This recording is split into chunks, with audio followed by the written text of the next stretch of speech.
this new tips and tricks episode. Today I'm going to share with you how to access your 3DDrive folder from a link on a file. We often receive a link to a file in 3DDrive, but never the folder where the file is stored.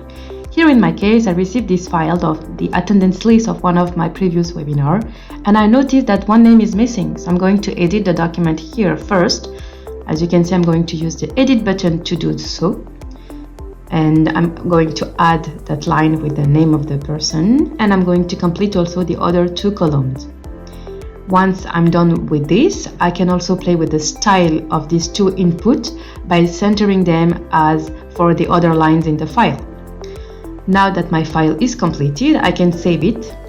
So it's going to be updated in the 3DDrive, and I can also navigate through the other files in my 3DDrive using the button Previous and Next.